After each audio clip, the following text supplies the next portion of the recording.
In the high mountains of Kyrgyzstan, there are places that have been standing in plain sight for 1,000 years and still refuse to tell us what they are.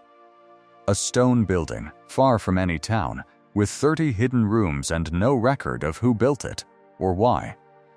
A lone tower watching over a great city that has completely vanished into the grass. A mountainside, 3,000 meters up, covered in more than 10,000 carvings, in a place where no one ever lived.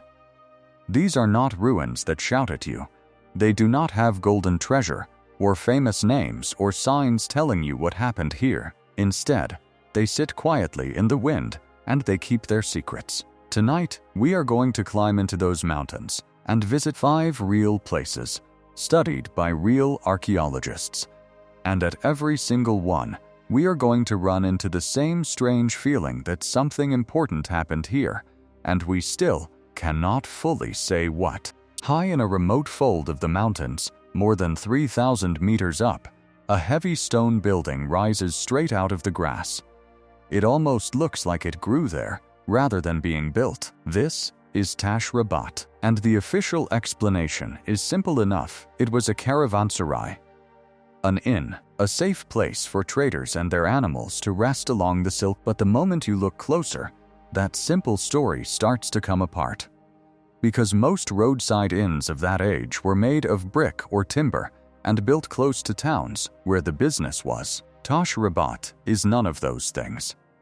It is built entirely of stone, carefully cut, tightly fitted, with no mortar holding it together. Its walls are thick, its profile is low. It was built not for comfort, but to endure. Step inside, and a central hall opens up.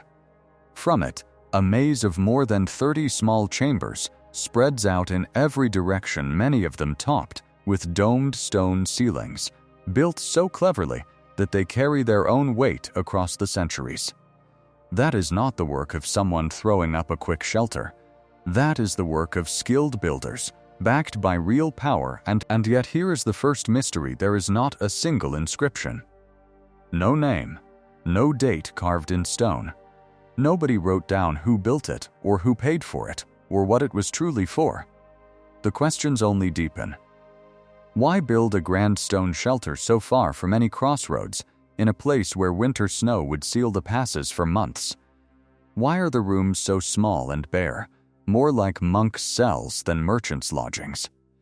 Why does the whole design feel turned inward, closed off, defensive, almost secretive, instead of open and welcoming like an inn should be? Local stories don't call it an inn at all.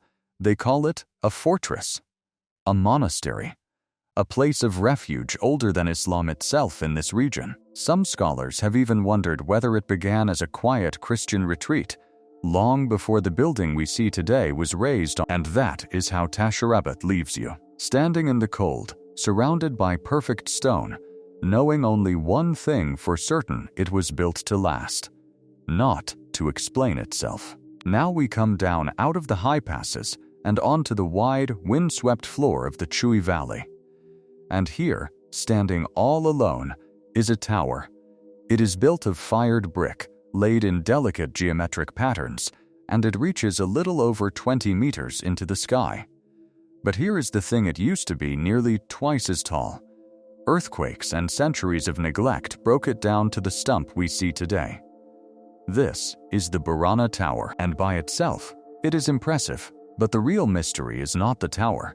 It is everything that is missing around it. Because this lonely tower is all that really stands of a once great city called Balasagun. 1,000 years ago, this was a thriving capital, a center of trade, power, and learning, full of people and buildings and life.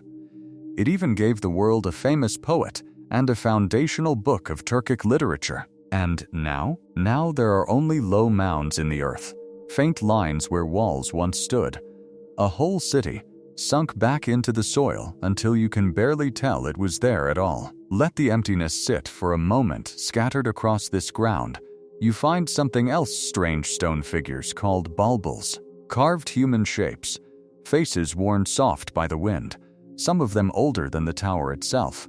They come from an even earlier tradition, a way of honoring the dead and the ancestors that stretches back before the city was ever built. So you stand there, looking at a tower built to honor one faith, surrounded by stone faces carved for another, on top of a city that has almost completely disappeared. And the question that hangs in the air is this: why did Balasagun die? Earthquakes shook it, trade routes may have shifted, empires came and went.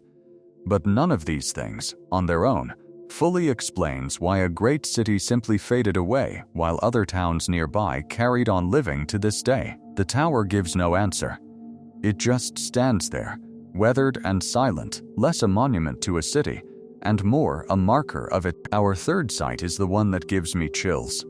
High in the Fergana Mountains, in a remote basin more than 3,000 meters up, there is a place called Simalut. To reach it, you travel for hours on foot or on horseback, across cold, exposed ground where the snow lingers deep into summer. There is no shelter, there is no easy way in, and when you finally arrive, you find pictures. Thousands carved into the dark stones that lie scattered across the slopes. Archaeologists believe there are more than 10,000 carvings here. Possibly far more. It is one of the largest collections of rock art in all of Central Asia. Hunters with bows, deer and ibex and camels, wheeled carts, suns and stars, strange human figures with stretched out limbs. Layer upon layer of images carved across thousands of years from the Bronze Age all the way into medieval times. Now here is the mystery. Nobody lived here. There are no houses, no hearths, no rubbish heaps, no signs of daily life. This was never a village or a town. So why would people climb all the way up to this freezing, difficult, empty place not once, but again and again? For thousands of years just to carve into the rock? Most likely, this was a sacred place. A place herders may have passed on their way to the high summer pastures, returning season after season to add their own marks to the sky, to the spirits, to whatever they believed was watching. But notice something. Many of the carvings are cut directly over older ones, not erasing them, just overlapping, generation after generation. As if the point was never one single picture or one single artist, as if the act of carving itself was the prayer repeated across the centuries by people who would never meet. And the stones only give up their secrets at certain hours. The carvings are shallow, and the dark rock hides them until the light falls at just the right angle, and suddenly the whole hillside comes alive with images before fading back into the stone. 10,000 messages left on a mountain by people we will never know, and we still cannot fully read a single one of them. So far, every place we have visited has been remote, hidden, far from people. Our fourth site is the opposite, and that is exactly what makes it remarkable. In the middle of the city of Osh, rising straight up out of the flat valley floor, there is a craggy limestone mountain with 5 uneven peaks. It is called Suleiman II, Solomon's Throne. And for thousands of years, people have treated this mountain as holy. Not for 100 years, not for one religion, for thousands of years, across every culture that ever passed through this valley. On its slopes you find carvings from the Bronze Age. Worn steps, smoothed rock where countless hands and feet have touched, caves shaped by human use, shrines, and, much later, the name of the prophet Solomon, which gave the mountain the title it still carries today. Here is what I find so striking. Almost everything else in this region was built, used, and eventually torn down or replaced. Cities rose and vanished. Temples became mosques. Empires erased what came before them. But not this mountain. Suleiman II was never rebuilt, because it was never built in the first place. It was already here. People simply kept coming, adding their prayers, their carvings, their meaning to it, without ever wiping away what those before them had left. One layer of belief resting gently on top of another, all the way down. Climb to the top, and you understand why the whole valley spreads out beneath you. The distant mountains frame the sky. You can see why, long before maps or borders, people looked at this place and felt it was set apart, a meeting point between the everyday world and something larger. And so the mystery here is a soft one, but a deep one. How does a single natural mountain hold on to its sacredness for so long, through war, through conquest, through the rise and fall of entire faiths, when almost nothing made by human hands ever lasts that long? Suleiman II doesn't need hidden chambers or buried gold to be a wonder. Its real mystery is its sheer stubbornness. Our final site looks, at first, like almost nothing at all. Just gentle bumps in an open field, low broken walls, and patches of earth that could easily be mistaken for natural ground. But beneath that quiet surface lies the lost city of Suyab, and its story may be the richest of them all. More than 1,000 years ago, this was a major city on the northern Silk Road. It was a capital of the Western Turkic realm, and later it fell under the influence of the powerful Tang dynasty of China. Armies, ambassadors, merchants, and monks all moved through here, between China and the lands far to the west. And when archaeologists dug into the soil, they found something genuinely moving: the remains of 3 different faiths, living side by side. Buddhist temples with fragments of wall paintings and sculpture, Christian remains from a branch of the faith that once spread far across Asia, and later the marks of Islam. Not one religion replacing another in anger, but different beliefs overlapping, sharing the same streets, in the same city, for generations. So why did such a remarkable, connected, open-minded city disappear? Once again, we are left guessing.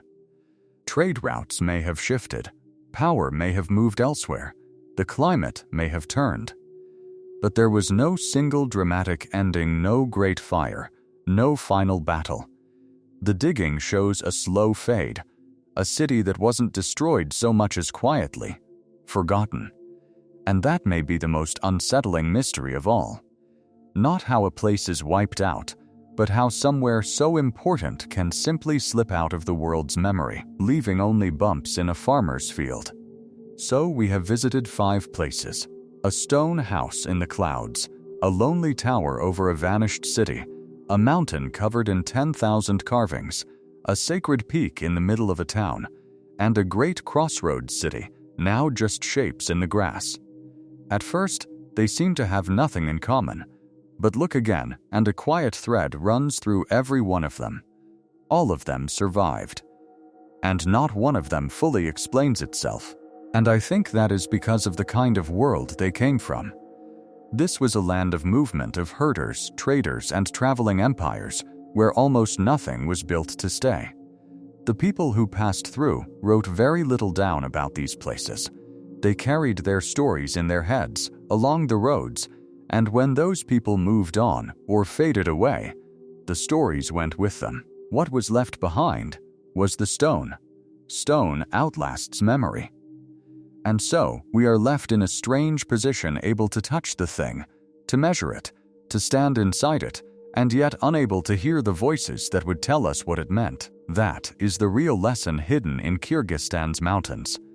It is not that these places hold some secret magical knowledge. It is something humbler, and somehow harder to see, that a thing can survive for 1,000 years, and still keep its meaning to itself. That endurance is not the same as understanding. Maybe that is exactly why these sites still pull at us. They don't hand us answers. They hand us questions carved patiently into stone and left out in the wind for anyone willing to climb up and wonder. Now I want to hear from you. Of all the places we visited today, the stone house at Tashrabat, the lonely Burana Tower, the 10,000 carvings of Saimalu Tash, the sacred mountain of Suleiman II, or the lost city of Suyab, which one stayed with you the most? And what do you think really happened there? Don't be shy. Share your idea down in the comments below. I read every single one. And if you enjoyed this journey into the mountains, please take a moment to like the video and subscribe and ring the bell so you are right there beside us next time, when we go searching for another place that history left behind. Thank you so much for watching. Until next time, stay curious and never stop asking questions.